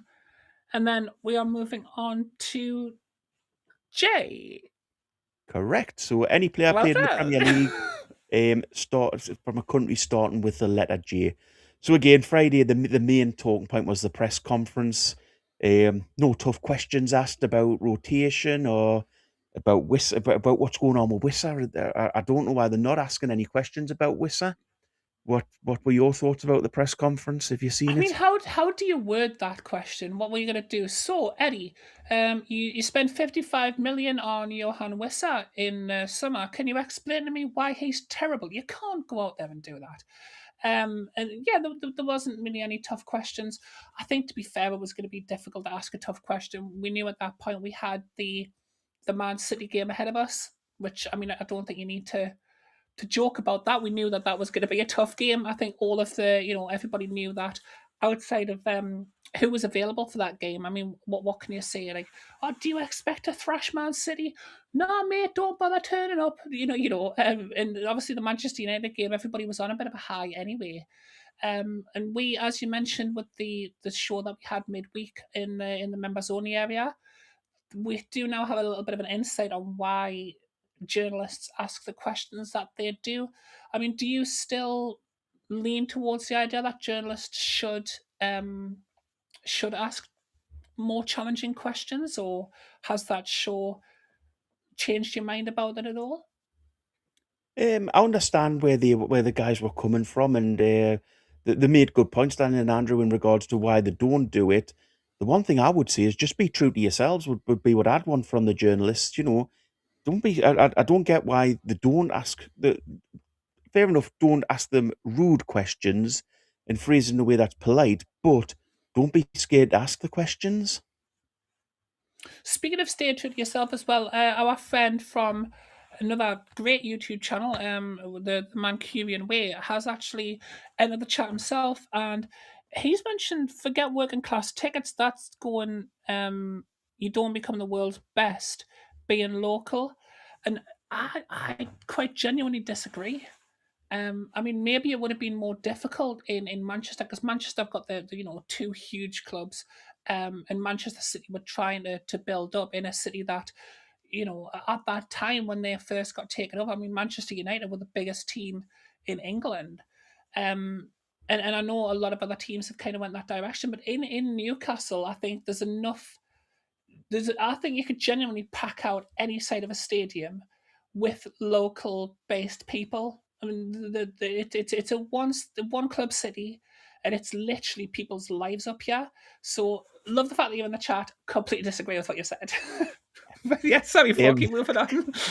no, that's fine. Do we want to do Jake? Because I think there's only a couple of one country that I found that there was a We player from kind that of I leave played them for. out, Yeah, yeah. So Isaac Hayden, apparently from Jamaica. yeah, Which I'll be honest, I didn't even actually know that. We've got Moto from Japan's been mentioned by Choppy and RG Fox. We also had somebody's mentioned Pistoni, but I did think that he was no, Pistoni wasn't. Italian. We've got Rolando Arons mentioned as also being Jamaican, which again I genuinely didn't know that. No, But I think that's all of them from that's Jay all. that I can see. Have you got Don't anybody else? know that was it for Jake. Don't forget, players can play for countries that they've got heritage from, so the parents come from, or things like that. So I think that's how Hayden and sorry, I forgot the other Aaron's. guy's name. Aaron's qualified for it. That So that's fair. moving on, K, L, and M. There aren't any, so there's no players from there. So we'll move on to N. So a Newcastle United player Apparently, from a country. Chris, the American Max, has apparently said that Hayden didn't even know until they told him that he could play there. So the nation themselves had to come and say, "Do you want to play for us?" And he's been like, "Well, how?" And they've had to Yeah, explain that to him. That's actually hilarious. There, yeah. So we're moving on to N. So any player that played for Newcastle United from a country beginning with the letter N. And moving us on to a slightly Tina. Obviously, we're 24 hours on now from the Man City game. Have you had didn't any other happen. Never thoughts? happened. Didn't Have happen. you had any? Have you had any other thoughts on that? Um, I mean, and Mancunian Way is going to love this because he's in the chat when we're talking about this one. Yeah, thank you for knocking us out of another cup yet again. I mean, could you just leave us alone for one of them, please, if you don't mind? Thoughts on the game? Fantastic start of the game. I thought we started that game pretty much the way that we had finished, beating their red cousins. We played well. There was some fantastic movement, some good passing. We looked well and truly up for it. What happened after the 20-minute mark is I'm going to need you to explain that one to me. We capitulated. You can always tell when we're having a really really bad day at the office because some absolute random player ends up playing at right back at some point through the game. And in this game, we had Lewis Hall again going to right back. I don't understand that, not in the slightest. He's not a right back; he's a left back. Um, and yeah, I've always talked about his ability to play in numerous positions. He's played in midfield positions at youth level. He's even played on the wing. Never once did I ever see him play right back until the two times that we've stuck him there. And last time he didn't look happy about it. And this time it was never going to move us in the right direction. Um, Look, there's levels to this game, and Manchester City are, in my opinion, probably the best team in Europe. But don't get us wrong, I hate them because they keep knocking us out of cup competitions, and Pep Guardiola keeps trying to flirt with our players every time he comes up here. So I'm not a fan of them, but I do, you know, I do like watching them play football. I do appreciate what they've done season on season. They've had some of my favourite players on the world stage come and play for them over the past, 8 to 10 years. And this season's no other. I mean, this season's no different. When you can bring on the level of players that they can. I mean, you look at their substitutes. Oh, we'll just put Semenyo on for the last 20 minutes. I mean, who can do that? Name another team with the capability to bring that type of player on from the bench, and you're always going to struggle against that. Pep Guardiola, he's been at that team long enough. He's got the players he wants. He's got them playing the way that he wants to. I am still very disappointed with how we go against them. I mean, from all of the plaudits that I've given them, I don't think they're indestructible. I don't think they're untouchable, and I think we genuinely, I don't know if our players have got a mental block against it, or if Eddie Howe's got a mental block against it. But we seem, except for the first 20 minutes against them in that game, the last few times we've played against them, we have looked terrified. Like, we are talking, Christina's just seen a creepy crawly terrified. Like, we seem like, our faces go like pale. We start feeling a little bit faint. Like, what are we doing? You're not going to beat Manchester City showing them that level of respect. You've got to get into them. You've got to be there and be like, okay, yous are a great team, but we're going to play great football right now. Keep up with us. You've got to go in with that front foot mentality against Manchester City, or you're going to do exactly what we've been doing and getting turned over 3-1 by them in every cup that's been invented for the last season. What were your thoughts? No, I mean, it was just disappointing. Obviously, we came off the United game thinking, oh, we'll stand a chance in this. And I did the pre-match build-up with Peter. And, we were both pretty confident that we could get something from the game. But I mean, I was, to be fair. Yeah, it quickly turned out that we couldn't, and things, things were going to go wrong. Why it happened, I don't know. But I don't know. I mean, what I'll do is actually, if Connor's sent us some details of comment of why comments made after the game is why certain players weren't played. So Joe Linton, the injury news was, what Howe said was that Joe Linton, we did not want to start him as he was too big an injury risk. So we're running out of options in there. We had to protect Joe Linton today with the past experiences. On Gordon, he says Gordon was coming in with an ankle problem. We had to protect him. And on Jacob Murphy, he says I couldn't use Jacob Murphy today because he had a neck problem, which he suffered yesterday, and wanted to see how it felt in the warm up to see if he couldn't use them. So that's a massive worry to me. You've got a bench of players, and 1/3 of them you can't actually use, or they're not fit. So why have them on the bench? Why not have different players on the bench? But I that's a mean, we've discussion mentioned for that in the past, haven't we? yeah. About like for example, would be saying I think it was Jacob Murphy, and it was like, oh, you can't play, he's injured. It was just sitting there on the bench. We're thinking like, well, okay, What's if the he's point? injured, why is he there?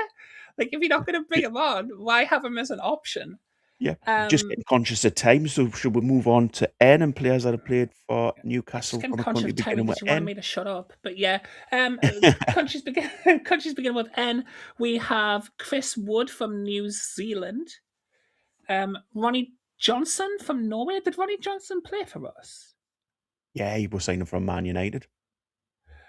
By the way, we've got Hadara and Rivieri, who both come from players from countries that begin with an M. So you did miss a couple. From Enno, we've also got Keith Gillespie, if we're classing Northern Ireland as Yeah, of course we are. beginning with N rather than beginning with I. We've got one of my favourite players of all time, Obafemi Martins, who of course is from Nigeria. That's the. I mean, Wazza's given us a shout there for Rolanga, which I'll not read out because I'm not sure if that's. I know that it's a Yeah. joke. I'm just not sure if it's a joke that I'm going to get away with on BAT. Um, BAT, DAB video. Even what am I saying? BAT. Where have I even got that from? I was trying to read one of Wazza's other chats. So yeah, there's quite a few from N. I don't know if you've got any more outside of that, Boaky. Oh, Shola, Uh, technically Nigeria as well, yeah, I'd although wrote he down was in Aaron. England. Yeah, I wrote down Um, Aaron Hughes. Yeah, here's Northern Ireland, yeah. yeah. So for O, there aren't any players. So we'll move on to P. So any player played for in the Premier League for Newcastle from a country beginning with P. I'll Also, give you that's where you could have had Netherlands, by the way, with Winnie, um, Winnie. What was his name again? Winnie the Pooh. Wijnaldum, that was it, man. Wijnaldum, Kluivert. Yeah, You could have had Botman, obviously De Jong, and Hugo Viana, one of my favorite players, who was Portuguese. Oh no, yeah, that's yeah, this one. yeah. Well done. Anyway, quickly moving on from that one. We'll leave that was the roundup of last week. So what we'll do now is we'll start looking into this week, and we'll look into the ladies' game a little bit if that's okay with you, Tina. So do you Yeah, have yeah, any absolutely. latest news at all? I mean the ladies' game's still been on a little bit of hiatus on a domestic level, but we have had obviously the international games where our centre forwards have actually been fantastic. Both Hales, who's scored in in the matches there. We've got Emily Murphy, who got Player of the Match for Ireland twice over the last couple of weeks. And there have been some of the awards given out for February. So the Seller Player of the Month for us was given to Molly Pike, who's been fantastic, just in kind of that number 10 role for most of the season. And Manager of the Month for February in WSL2 is our very own Tanya Oxtoby. So we've had some pretty good stuff, even though it's all been kind of on an international level. But another bit of big news is that Leah Cataldo, whose name I'm always fall over, I don't know why, but she now has her boot off. Just to explain that, Leah injured her Achilles tendon earlier on this season. She has been ruled out for the entire season, unfortunately, but it's lovely to see her get that boot off and to start resuming some like cardio training, some further fitness for her leg. It's just been like on the running bike, so it's great to see her coming on in leaps and bounds in regards to recovering from her injury.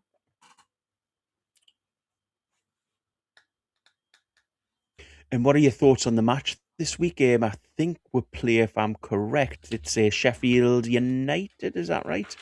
It's Um, Sheffield United, yeah. yeah. There was a good shout from Perfield, who she did an interview earlier this week saying that we've put ourselves in a good position for this little end of the season run as we continue to chase after promotion. It's going to be interesting to see who we pick, because we do have quite a good little squad building up there this season. And Sheffield United, it's kind of one of those weird ones, because I mean, I know disrespect to them, but compared to the next three games we've got coming after that, is probably the less intense of the next run of games that we've got. But we're also coming off an international break, so I don't know if that means that maybe Murphy will not play the full 90, because she did play two games for Ireland.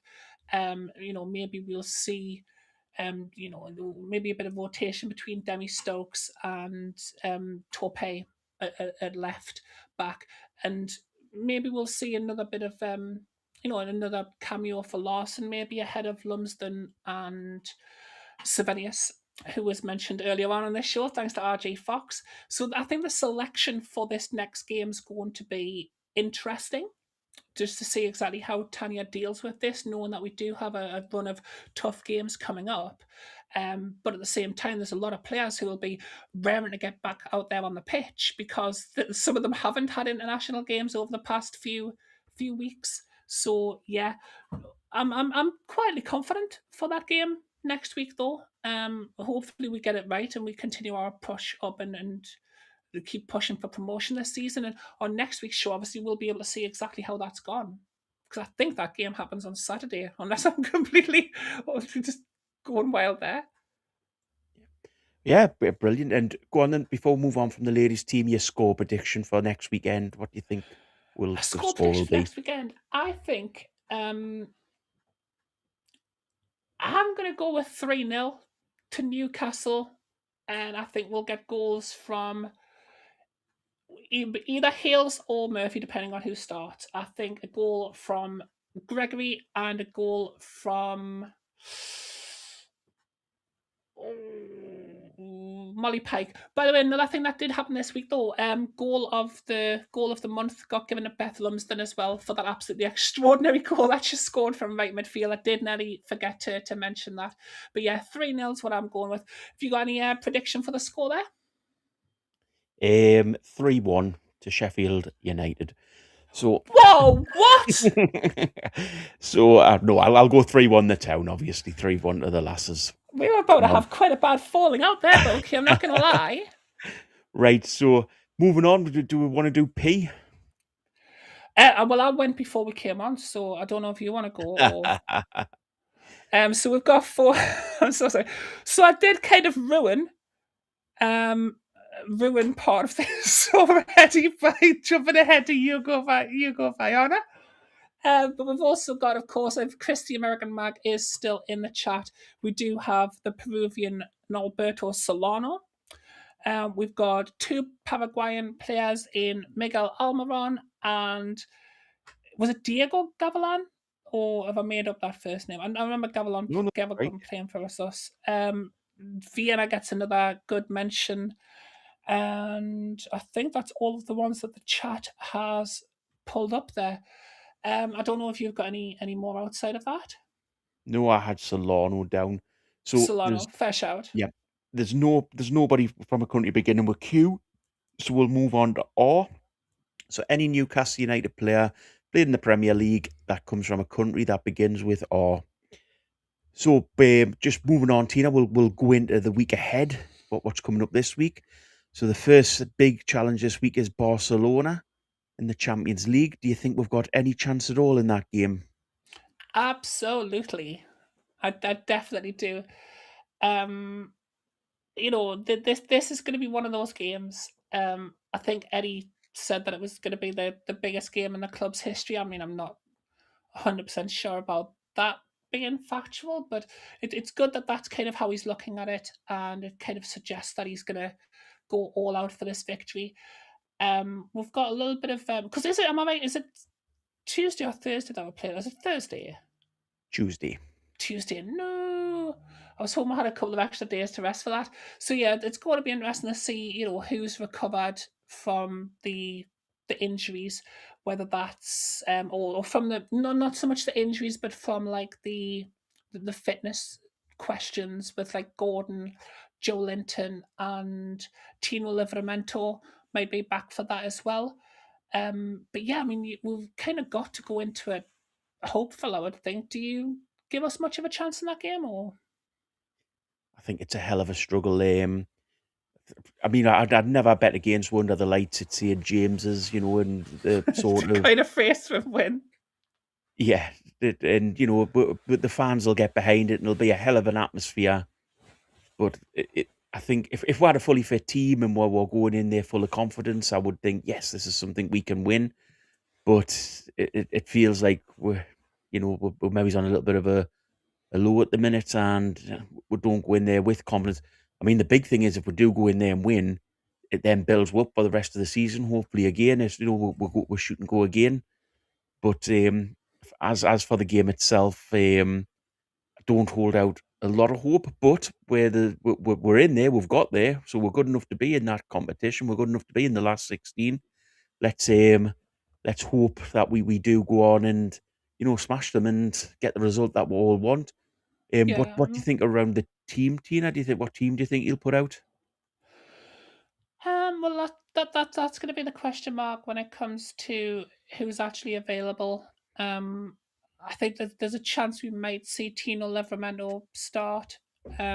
Just with the fact that he didn't start yesterday, I would imagine it's going to be Big Dan Burn with Malik Chow for the centre back pairing. I would hope he sticks with Ramsdale in goal, and I think Lewis holds a fair bet for left back. Centre midfield, I'm hoping that Joe Linton is back for this one. Obviously, Ramsey will be available to play as well, and I think there's very little question that Sandro Ole will be the third choice midfielder there. When it comes to the forward line, I can probably see him going with like, I mean, to be honest, I think he'll probably go with Barnes, Gordon, and Alanga. If Gordon's fit, I would like to see it be maybe Barnes, Gordon, and Walter Maida, with Walter Maida as the central player in that pronged attack. But that's something along the lines of what I'm either expecting to see or what I would like to see. Have you got any different thoughts from that? We do have another super chat from Wazza if you want We to do do. that one before we start. No, no, we'll just thank that was very much for the super chat, but we're not going to read that one out, mate. But thank you very much for the support of the channel. Your humour sometimes is a little bit too much for Dab Radio, mate. But Yeah, thank you very we much for the super appreciate chat. I very don't even much. understand that chat. No, no, I'll explain after the show. Okay, please do. In regards to this, the team, I think Eddie's going to go. But if I'm honest, I think quite rightly Eddie's going to go back to his tried and tested. I think he will play Ramsdale in goal. I think that'll be the one thing that he will keep. Mhm. Um, if Tino's fit, I think he comes in at right back, whole left hand side, Burn and Chow in the middle. I think will probably be his choice, and then J7 will be back in the team. You would think, probably with Ramsey and Tonali, and then probably he might go with Murphy up front. With Murphy on the right, uh, Barnes on the left, and Gordon up front. It is, I say, because of where we are. That's probably the best team he can put out, and let's face it, it's going to be difficult no matter what team he puts out. But hopefully we can win that game. Just conscious of time again, so do we want to move on to our players from a country beginning war? Yeah, absolutely. Waza has given us a country beginning with R. He hasn't given us a player from that country though. But yeah, thanks for playing along. Brian Penny also does not seem to think that we're going to beat Barcelona. But for R, we've got now. This is controversial. So, is Shea Given, does that count for Republic Yeah, of Ireland? We're going to give you so that one, and I've cheated and used that as well. we've got Ki Sung Young from, I mean, RG Fox saying for the Republic of Korea. We've also got Alex Murphy, who, if we're going to count one Yeah, Irish, I think we would give it to him. Have you got anybody outside of that? I was trying to think just as we started there to see if we had any Romanian players. Funny enough, with Boza no, mentioning Romania, but I don't know if there's any other no. players. The only one I had was, as I say, I cheated a little bit and went with Given from the Republic of Ireland because that is It's fair. technically what they do play under. And if you Yeah, remember, yeah, no, it's ROI in did. it. So I did follow that up by not choosing a player from Ireland beginning with I. I went with Toyota there, so no, no, I didn't I overly appreciated cheat. that. Yeah. So moving on to S, any player to play for Newcastle from a country beginning with S in the Premier League. I've got one. So did you have any other thoughts on the Barcelona game? Or Just hopefully we're going to else? get into them. I think Barcelona was one of those games where if the Alanga ball in the Gordon in the last time that we played against them had gone in, if there hadn't been a complete whiffle ball of a shot from Gordon at that point, then maybe that game would have had a different outcome. I mean, it still probably would have led to us finishing in the last 16. So I guess in the grand scheme of things, it wasn't a big thing. I'm just hoping that Rashford isn't deciding to play like he's been the world's best player, like prime R9 this time, because he was I think he shocked a few people when we played against them last time. But yeah, just hopefully we can get at them and get a victory. Excellent. Fingers crossed for that one. So moving on to Chelsea away later in the week at the weekend. What are your thoughts on this one? Obviously, another Premier League game, a must win if we want to get Europe, I'm guessing. But what are your feelings against Chelsea? I mean, Chelsea's another one of these teams who's been on a great run since the last manager came in. Well, not so much a great run, but they've started looking a bit more together as a team again. Um, I'm quite a big fan of a lot of players that Chelsea have, but they're definitely. I mean, they're probably still seeing themselves as having a fair shout at getting into the European qualification slots this season, so they're going to be hungry for this as we get into the business side of the season. But yeah, I mean, I don't really see any reason why we can't win that game. I mean, I think especially if we beat Barcelona midweek, then that sets us up nicely with a nice little Thursday, Friday, 4 days to get ready for that. Well, so 3 days and then the day of the 10 days. No, I'm just helping you count. I thought you might need more Oh, fingers. right. Sorry. Yeah, okay. Well, that helped, didn't it? Now I've just said 10 days on national radio. So there's 3 days, right, that we'll have to get ready for that game. And yeah, I mean, I think Chelsea, last time we played against them, we played really well. And people mocked the second half of that game, but I still think that we controlled it. We conceded a couple of goals due to individual like errors, but nothing. I didn't see anything where we took lost control of the game altogether or anything like that. So, I'm hoping that we've got a lot of confidence by the time we get to that game because of beating Barcelona, and I hope that we turn Chelsea over and continue our late romp up the Premier League. I mean, God forbid, but if we don't beat Barcelona, do you think it turns the Chelsea game into a different result? Do you think it makes it a harder game, or do you think it makes it then a must win game?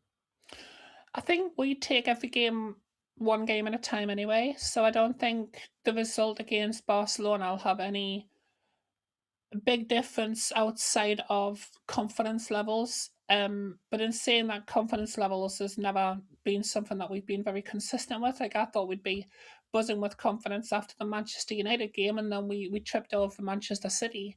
So it doesn't always play out like that. I think what's going to make a difference is just how much effort we need to put in against Barcelona. Like if we can, if it's end to end stuff for the whole game, and we're trying to if it's a level scoreline in the last 5 minutes, and we start pushing for the win, then maybe that's going to leave us a little bit more tired than it would otherwise. But I think we'll treat Chelsea just as the game by itself, and I think every game's must win from here on going forward if we do want to make a realistic run for any sort of European position. So, but I think regardless of the Barcelona game, we're going to be looking at it like that. Because I don't think, even if we absolutely turn Barcelona over, I don't think we're going to be like, okay, well, we can just take our foot off the gas for the league now because we'll just win the Champions League. I don't think we're quite in that position. Mhm. Excellent. So, should we quickly do S? So, because again, I'm conscious of time. Yeah, so we've got Cisse, Demba Ba, and Mohamed Diame, as well as Henri Civet, who I don't actually know where he played. I remember him being signed. I don't remember him playing for us, but I don't know who he was. But I think Cisse and Demba Ba were both Senegalese. Am I right? Yeah. And obviously, we've also got Ryan Fraser, Matt Ritchie, Hanley, Caldwell, Big Dunk, and Ashby, who I'd actually completely forgotten about the existence. Why are we not? Ashby's still under contract at us, right?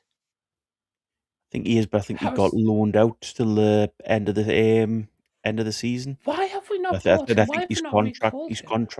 I think his contract's up then. We didn't do it in January. Basically, there was a decision made that he wasn't needed. Did we also We see Mark Hotcher go through as the Mark Honiger getting a shout out this yeah? time as Swish. I knew he was from somewhere. And obviously the that's Everybody is Tina. Everybody is. Trappy, leave me alone. And Irish Tuna Stassa was the one who gave us the list of Scottish players. He also came back in with Demba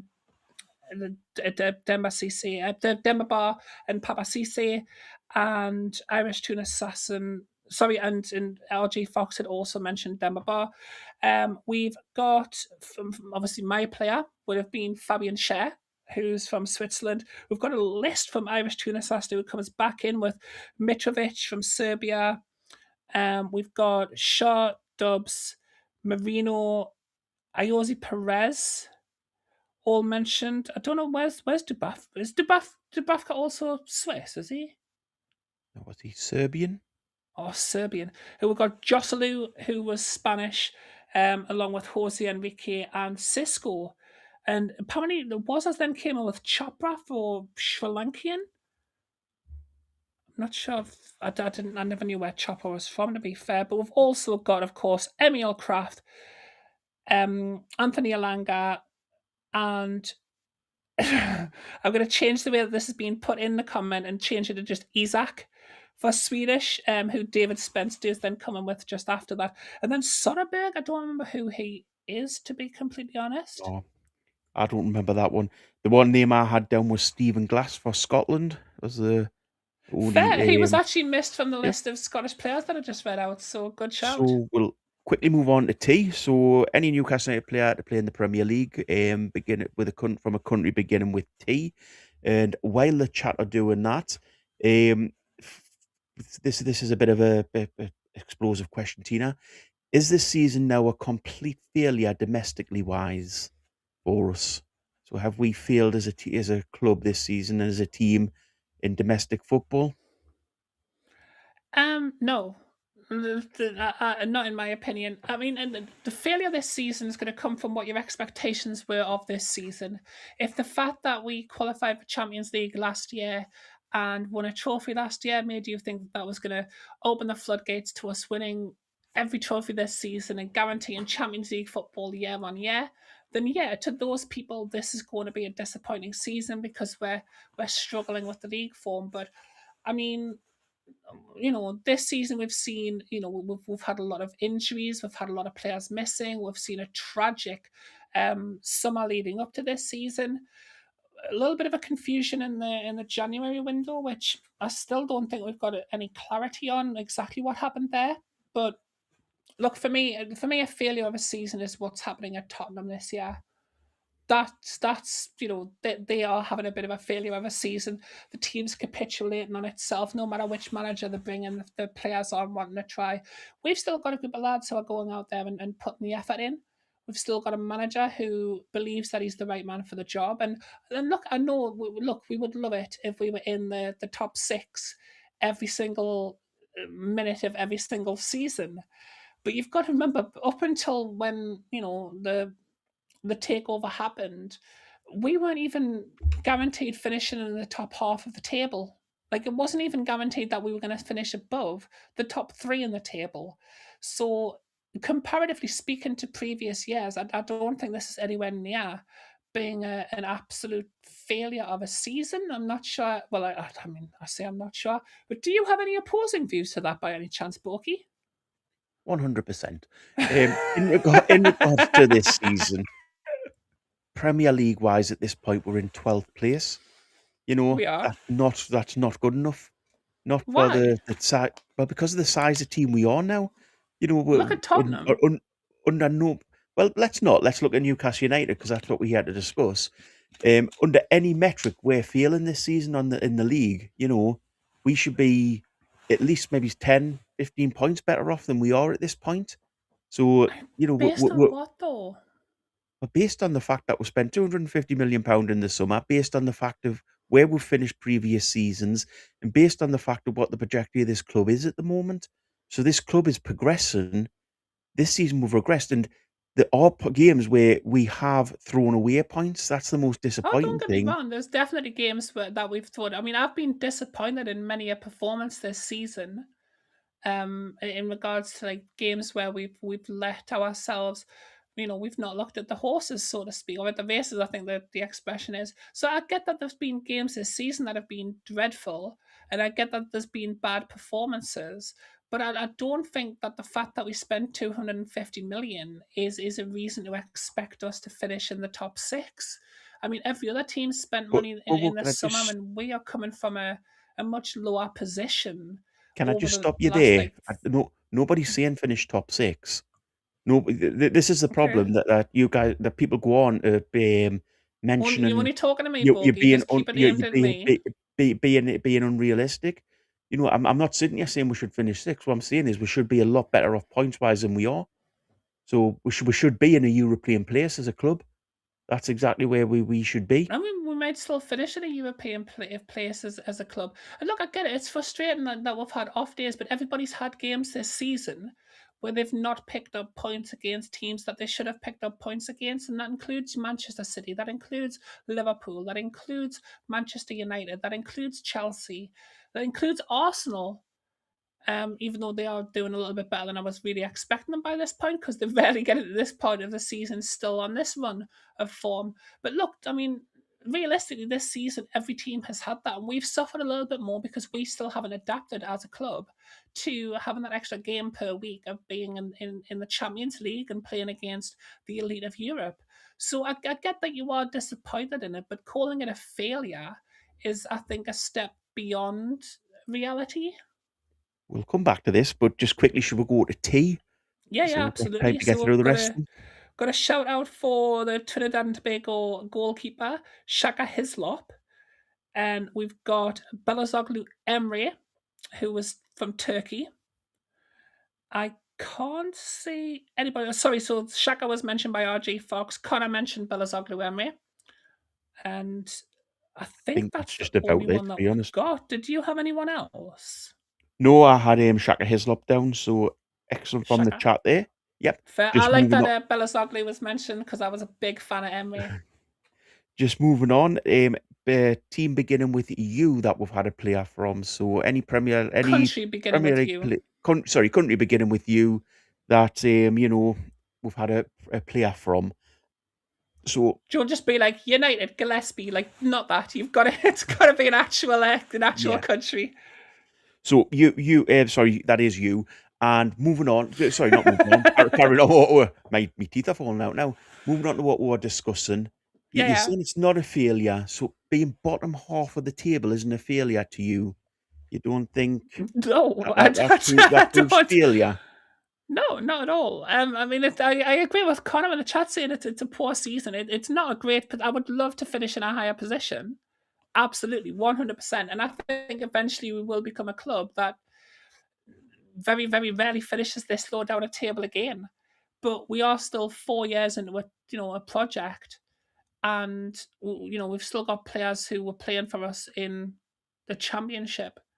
So I mean, I think some of the expectations, and I get it. Look, we're Newcastle United fans, we're football fans. At the end of the day, everybody gets carried away, and we've seen the success that other teams who have been taken over, and we've also got that lineage of almost being a massive giant club back in the day, and that we've just got that little sniff of that being a reality again, that everybody's excited and everybody wants that back, and everybody's sick of being a lot of other clubs. For some reason, Geordies are always going to get attention, which I get because, we are pretty magnificent in every way, shape, and form. And people have kind of memed on us for years and years and years, and like people laughed at us when we went down, and then we got this chance to become a massive football club in this country again, and we've kind of shown some amazing progression, maybe progressing too fast too soon, where it's now led to people having this expectation, which I think is causing self-inflicted disappointment.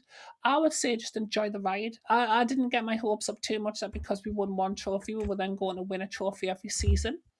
I do believe, that there's going to be ups, there's going to be downs, there's going to be peaks, there's going to be valleys.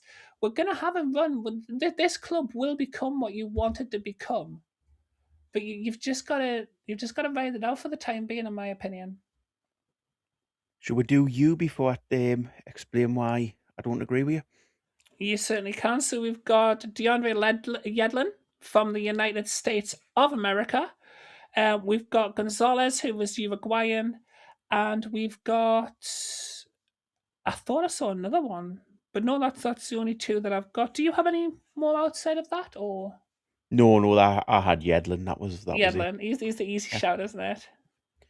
Just a super chat from Wazza there. Thank you very much again, mate. Was What position would you like us to finish in? Well, for me, I'd like we to finish first, mate. That every season. You, Tina? oh, top of the league, 100%. I'd be delighted with that. If you want us to be more realistic, this season I wanted Champions League. I thought we were capable of getting Champions League. However, in regards to that, I would have took your back up, but But at we this might point, I still would get just there. It's not over I w yet, at Boaky. this point, I would just take Europe, to be perfectly honest. Moving on anyway on the thank you very much for the super chat again there, was I? Yeah, thank Moving you, on Wazzy. anyway, You've been an absolute legend today. yeah, there aren't any players from a country beginning with V, so we'll move on to W. So any player who's played for Newcastle United from a country that begins with See, W. this is where I would Um, fail because I don't know a country that begins. Oh no, wait, I do. I've thought of one. Never mind. Continue. No problem. So my view is league-wise, we throughout this season, we should have been in or around 7th place. We haven't been there for months now. It's been an absolute disaster.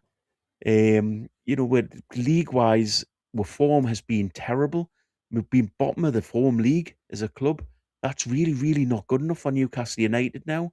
And PIF and Hodgkinson have to look at this and say this isn't where Newcastle United should be. But I Anyway, don't think they do think that that's where Newcastle United should be. But I also think they're being a little bit unrealistic, expecting to finish in a top 7 every season. Now, this team was a relegation team 2 years ago, and I can see, people in the chat saying that, the owners aren't already happy with this. I'm sure if those owners are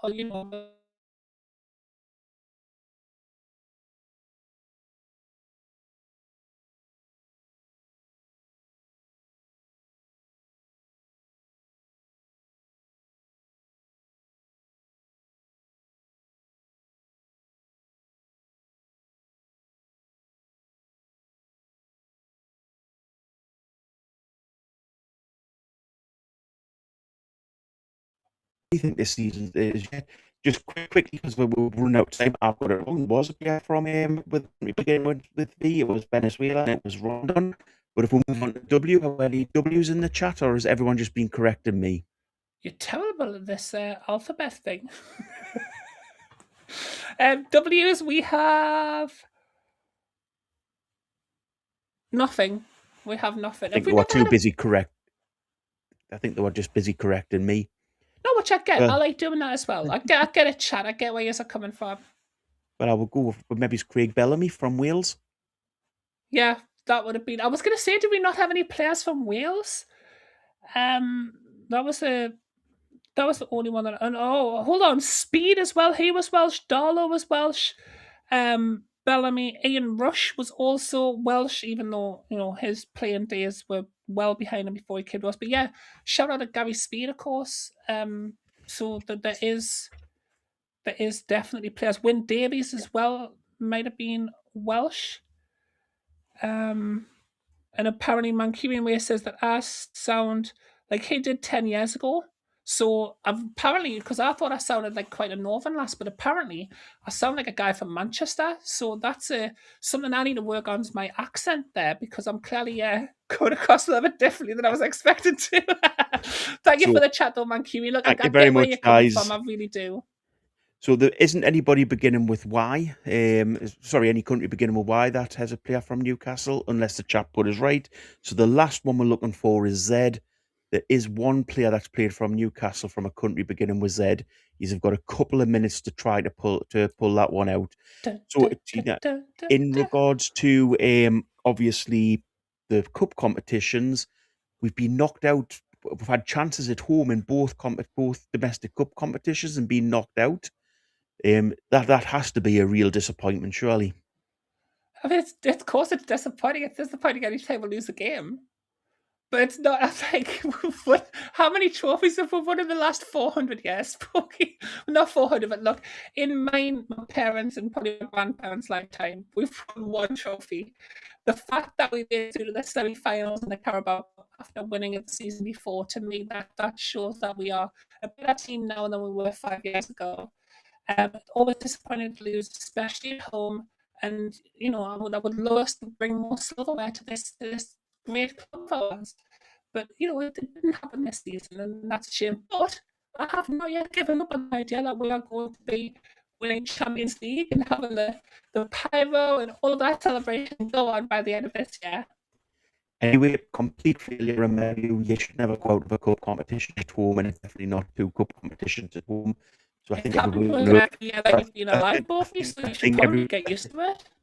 Everyone will agree that I'm right on this. It has been a complete failure this season in domestic football. Anyway, moving on to Z. I don't think we've had a single one. Everyone disliked that. Yep. I'm saying I don't think we've had a single one for Z in the chat. Is that correct? So we do not. But we do just have RG Fox coming in with Ndweni, who is Zimbabwean. He hasn't played a Premier League game though. I don't know if he counts. He did come on as a substitute. RG Fox is correct. Yep. Zimbabwean who came on as a substitute. So the biggest call out there goes to RG Fox. I think that's the 100%. Thank you very much thank you very much for watching tonight, guys. Thank you very much, Christina. Thank you very much, Boaky, and thank you very much for all the super chats. Wazza, Ryan, thank you for getting involved with our little games there along this evening. Thank you everybody in chat, and thank you, Boaky, for having me and assisting me in this show. No, thank you. So thanks, guys. Irish Assassin as well with the super chat there. So Irish Assassin. Sorry for missing you. We'll see you next time, guys. Bye.